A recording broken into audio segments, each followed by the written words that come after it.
Make no mistake, critical race theory, equity, is one of the most racist things I have ever heard. You constantly sexualize, hurt, and push us over the edge. Stop playing with the education of children as if it's a game of Monopoly. I promised my mom I wouldn't blame her for losing what I wanted. I need to stand by that promise. At this moment, I truly realize she isn't at fault. You are.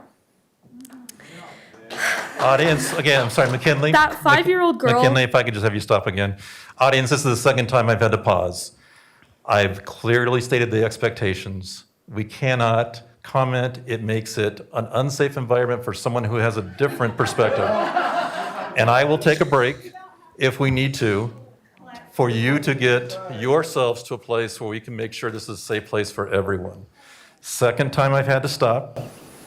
You don't have to stop.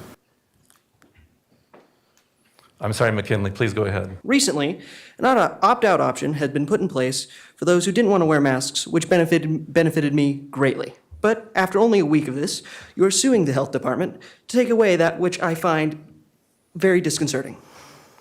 It was a health department that initially put the mask mandate in place, and under the guise of listening to the experts, you went along with it, without any resistance, and now other experts are allowing people to opt out of masks, so you sue. Despite the situation being very similar.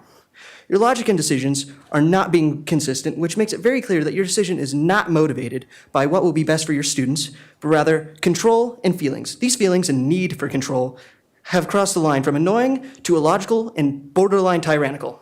The sheer audacity that it takes to say that you know better than your own health department, despite saying that the health departments have the experts, along with the parents, and more importantly, the physicians of the students, boggles my mind. There are plenty of doctors who have given valid opinions in regards to their patients that you have ignored because you think you know more than a doctor with years of training and experience on top of direct knowledge of their patients' medical needs, of which you know very little. As I mentioned this in my last speech, I have a sensory processing disorder that makes wearing a mask very problematic for my learning and concentration.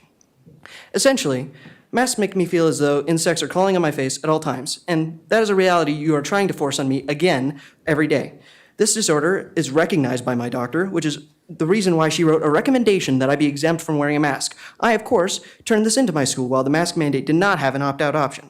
But much to my dismay, my school, STEM School Highlands Ranch, had the power to reject that note and continue to force me to wear a mask.